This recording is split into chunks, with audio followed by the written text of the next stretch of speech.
ఎన్నికల సమయంలో ఇచ్చిన హామీలను ప్రభుత్వం నెరవేర్చాలని డిమాండ్ చేస్తోంది ఆర్టీసీ జేఏసీ. సమస్యలు పరిష్కరించే వరకు సమ్మె కొనసాగుతుందని తెలిపింది. ఉదయం నుంచి బస్సులన్నీ డిపోలకే పరిమితం కాగా పలుచోట్ల అద్దె బస్సులు, ఎలక్ట్రిక్ బస్సులు నడిపినట్లు అధికారులు తెలిపారు. ఆర్టీసీ బస్సులు నడపకపోవడంతో ప్రైవేటు వాహనాలను ఆశ్రయించారు పబ్లిక్. బంద్ కారణంగా బస్ సర్వీసులు లేకపోవడంతో జనం ఇబ్బందులు పడుతున్నారు.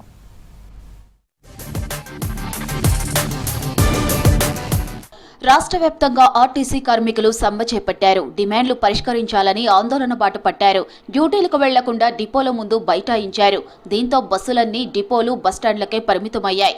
రాష్ట్ర ప్రభుత్వం నియమించిన ఉద్యోగుల కమిటీతో ఆర్టీసీ జేఏసీ నేతల చర్చలు విఫలమయ్యాయి. దీంతో నిన్న అర్ధరాత్రి నుంచే రాష్ట్ర వ్యాప్తంగా కార్మికులంతా సమ్మెలోకి వెళ్లారు. సమ్మె ప్రభావంతో ఇవాళ మొదటి షిఫ్ట్ నుంచి ఆర్టీసీ బస్సులన్నీ డిపోల్లోనే నిలిచిపోయాయి. అయితే ప్రజా రవాణా వ్యవస్థ పూర్తిగా స్తంభించకుండా జనం ఇబ్బందులు పడకుండా ఉండేందుకు ప్రభుత్వం ప్రత్యామ్నాయ ఏర్పాట్లపై దృష్టి పెట్టింది.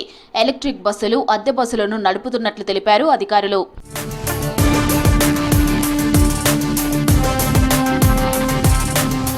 డిమాండ్ల సాధన కోసం ఆర్టీసీ కార్మికులు సమ్మెబాట పట్టారు. యాజమాన్యంతో జరిపిన చర్చలు విఫలం కావడంతో అర్ధరాత్రి నుంచే సమ్మెకు దిగారు. ఉమ్మడి మెదక్ జిల్లా వ్యాప్తంగా 8 ఆర్టీసీ డిపోల్లో 1043 మంది కండక్టర్లు ఉండగా 869 మంది డ్రైవర్లు ఉన్నారు. వీరంతా విధులు బహిష్కరించి డిపో గ్యారేజీ ముందు బైఠాయించి నిరసన చేపట్టారు. వాళ్ళు 3 డిమాండ్లు పెట్టిరు. మేము గెలిచిన తర్వాత మేము ప్రభుత్వంలో విలీనం చేస్తామని చెప్పిరు, పిఆర్స్ ఇస్తామని చెప్పిరు. ముఖ్యంగా మాకు యూనియన్లు పునరుద్ధరిస్తామని చెప్పారు. ఆ 3 వాళ్ళు ఇచ్చిన మాటలే మేము అడుగుతున్నాం అంతే. వాళ్ళు చెప్పిన అంశాలపైన మాకు ఇవ్వాలని మేము ఈ సమ్మెకి దిగినాం. నిన్న కమిటీ వేసిరు, కమిటీ ఫెయిల్యూర్ అయిపోయింది. ఎక్కడో తీసుకొచ్చి చేస్తే ఇది కాలేదు, వాళ్ళు ఏమి అంగీకరించట్లేరు. కాబట్టి మేము సమ్మెకి సిద్ధంగా దిగి ఇంత చేస్తున్నాం. వేరే ప్రభుత్వం ఇయ్యలేరు కాబట్టి మేము వచ్చిన తర్వాత ఇస్తానని మాట ఇచ్చారు రేవంత్ రెడ్డి గారు. ఇచ్చిన హామీలు ఎక్కడ పోయినాయి? గతంలో మాట్లాడి ఇప్పుడు ఏమైనాయి? ప్రభుత్వంలో విలీనం చేస్తాం వెంటనే ఫస్ట్ ఆమోదించిన తర్వాత మేము వచ్చినాక సంతకం ఫస్ట్ ఫైల్లో పెడతామని చెప్పారు. ఇప్పటివరకు ఏమీ లేదు. ఉమ్మడి ఖమ్మం జిల్లా వ్యాప్తంగా 7 డిపోల ముందు ఆర్టీసీ కార్మికులు ఆందోళనకు దిగారు. తెల్లవారుజాము నుంచే డిపోల ముందు బైఠాయించి బస్సులు బయటకు రాకుండా అడ్డుకున్నారు. ప్రభుత్వం సమస్యలు పరిష్కరించకుండా కమిటీల పేరుతో ప్రభుత్వం కాలయాపన చేస్తోందని ఫైర్ అయ్యారు. చెప్పి పిలిచిన తర్వాత మేము ఆశపడ్డాం పరిష్కారం దిశగా ప్రభుత్వం ముందుకు వచ్చిందని చెప్పి. కానీ రాత్రి వరకు జరిగిన చర్చల్లో మరి యూనియన్లు అన్నిటి నుంచి మళ్ళీ మీకున్న సమస్యలు ఏంటో చెప్పండి, ఆ సమస్యలు యూనియన్ల వారీగా మీరు ఐఏఎస్ల కమిటీకి మీరు ఇవ్వండి అని చెప్పారట. ఆ విధంగా అన్ని యూనియన్ల నుంచి మళ్ళీ సమస్యలను తీసుకున్నారని చెప్పి తెలిసింది. మరి దాని మీద పరిష్కారం వైపు మాట్లాడకుండా మరి బయటికి వెళ్ళారని చెప్పి తెలిసింది. దానివల్లనే ఈ ప్రతిష్టంభన కొనసాగి సమ్మె కొనసాగుతూ ఉంది. ప్రభుత్వమే దీనికి పూర్తి బాధ్యత వహించాలి. వెంబటే మా సమ్మె డిమాండ్లు పరిష్కరించాలని చెప్పేసి మీ ద్వారా డిమాండ్ చేస్తా ఉన్నాం. ఉమ్మడి నల్గొండ జిల్లా వ్యాప్తంగా ఆర్టీసీ సమ్మె కొనసాగింది. జిల్లాలోని 7 డిపోలకు చెందిన 2200 బస్సులు డిపోలకే పరిమితమయ్యాయి. దీంతో ప్రయాణికులు తీవ్ర ఇబ్బందులు పడ్డారు. తమ డిమాండ్లు నెరవేరే వరకు ఆందోళన విరమించబోమన్నారు ఆర్టీసీ కార్మికులు. పెండింగ్ బిల్లులు, వేతనాలు, ఉద్యోగ భద్రత వంటి అంశాలపై ప్రభుత్వం వెంటనే స్పందించాలని డిమాండ్ చేశారు. సానుకూలమైన పరిస్థితులు ఉండి మనం ప్రజాసేవ చేసే దాంట్లో మేము చిన్న ఉద్యోగస్తులు అయినప్పటికీ కూడా ప్రజాసేవ చేయడానికి మేమైతే నిర్మించబడ్డ ఈ కార్పొరేషన్ ఉన్నదో మేము స్వలాభాల కోసం ఎప్పుడు పనిచేయలేదు. ఈ స్వచ్ఛందంగా ఇస్తున్న ఈ భూములు ఎవరు ఇచ్చడానికి తీసుకోవడానికి ఎవరికి హక్కులు లేవు. మేనేజ్మెంట్ ఏదైతే ఉన్నదో ప్రభుత్వం ఒకటి చెప్తుంది, మేనేజ్మెంట్ రెండో చెప్తుంది. కాబట్టి ఈ రెండింటి మధ్య నలిగిపోతా ఉంది మా కార్మిక వ్యవస్థ. కాబట్టి దయచేసి ఇమ్మీడియట్లీ మేము పెట్టిన 32 డిమాండ్లు కనుక పరిష్కారం అయ్యేంత వరకు ఈ పోరాటం కొనసాగిస్తామని చెప్పేసి మీడియా మిత్రుల ద్వారా తెలియజేయడం జరిగింది. ఆర్టీసీ సమ్మెతో కరీంనగర్లో ప్రైవేటు వాహనాలను ఆశ్రయిస్తున్నారు ప్రయాణికులు. బస్సుల బంద్ విషయం ముందే తెలియడంతో చాలా మంది ప్రయాణాలు వాయిదా వేసుకున్నారు. అత్యవసరం ఉన్న ప్రయాణికులు ప్రైవేటు వాహనాల్లో వెళ్లేందుకు ఏర్పాట్లు చేసుకున్నారు. కరీంనగర్ జిల్లాలో ఎలక్ట్రిక్ బస్సులు, అద్దె బస్సులు యథావిధిగా నడిపినట్లు అధికారులు తెలిపారు. నైట్ గా ఒక్క బండి కూడా లేరు మొత్తానికే లేరు. జనాలే తగ్గిపోయారు. వాళ్ళు తెలుసు కాబట్టి ఎందుకు లేదని చెప్పేసి ఆగిపోయారు. మళ్ళీ అక్కడ మొత్తం స్ట్రైక్ కదా, అక్కడ ఇక్కడ వెళ్ళినా కూడా ఇబ్బందులు అవుతుందని చెప్పేసి ఆగిపోయారు. మేము కర్మాటి చేపతో ఎటైనా కిరాయి ఎటు వస్తాడు వెళ్తాము కానీ ఇప్పుడు ఏమైనా ఉంటే పర్సనల్ కంపల్సరీ పోవాలనుకున్న వాళ్ళు వెళ్తారు. ఇప్పుడు నార్మల్ ఇప్పుడు ఫ్రీ బస్ పెట్టి అది తిరిగే వాళ్ళు తగ్గుతుంది.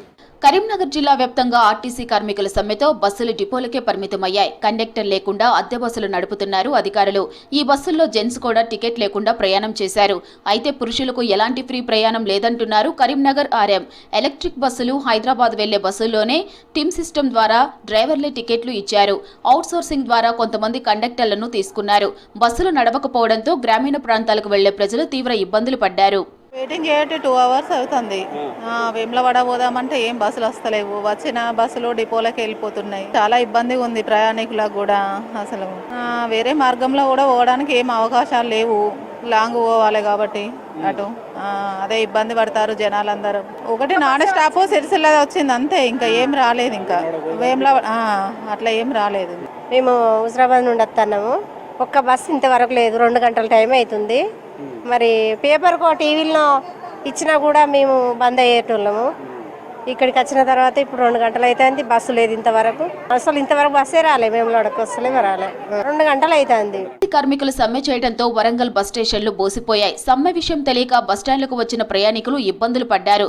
కొందరు ప్రైవేటు వాహనాలను ఆశ్రయిస్తే బస్సులు తిరగవని తెలిసి విద్యార్థులు మరికొందరు ఇండ్లకు వెళ్లారు.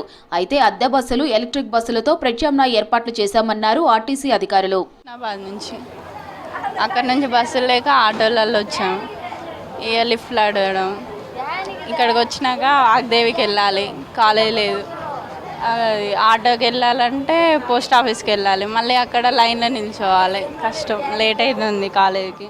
ఉమ్మడి నిజామాబాద్ జిల్లా వ్యాప్తంగా బస్సు డిపోల ముందు ఆందోళన చేపట్టారు ఆర్టీసీ కార్మికులు. తమ డిమాండ్లు నెరవేర్చే వరకు సమ్మె కొనసాగిస్తామంటున్నారు. నిజామాబాద్, బోధన్, కామారెడ్డి, బాన్సువాడ డిపోలకు చెందిన 1880 మంది కార్మికులు సమ్మెలో పాల్గొన్నారు. చర్చల పేరుతో ప్రభుత్వం కాలయాపన చేస్తుందని ఆరోపిస్తున్నారు ఆర్టీసీ కార్మికులు. నెట్టివేసింది ప్రభుత్వం, మరి యాజమాన్యం.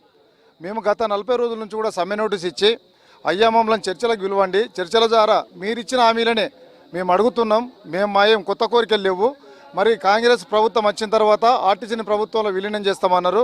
మీరిచ్చిన ఆమె మరి అప్పుడు కేసీఆర్ యూనియన్లను తీసేస్తే 2019లో కాంగ్రెస్ ప్రభుత్వం రాగానే యూనియన్లను ఇస్తామన్నారు. మరి మన గౌరవ ముఖ్యమంత్రి రేవంత్ రెడ్డి గారు అప్పుడు మీరు పీసీసీగా ఉన్నప్పుడు, అధ్యక్షులుగా ఉన్నప్పుడు ఇచ్చిన ఆమె మరి మాకు ఎక్కగానే మీకు 3 PRCలు ఇస్తామన్నారు. అది మీరిచ్చిన ఆమె. అదే కాకుండా కొత్త బస్సులను కొనుగోలు చేస్తామన్నారు. మీరిచ్చిన ఆమె. అన్ని ఖాళీలను కూడా భర్తీ చేసి ఆర్టీసీలో రిక్రూట్మెంట్లు చేసి పని భారం తగ్గిస్తామన్నారు. మీరిచ్చిన ఆమె. మేము గొంతమ్మ కోరికలు కోరతారు. ఆర్టీసీ సమ్మెతో జనం ఇబ్బందులు పడ్డారు. బస్సులన్నీ డిపోలకు పరిమితం కావడంతో ఊర్లకు వెళ్లే ప్రజలు అవస్థలు ఎదుర్కొన్నారు.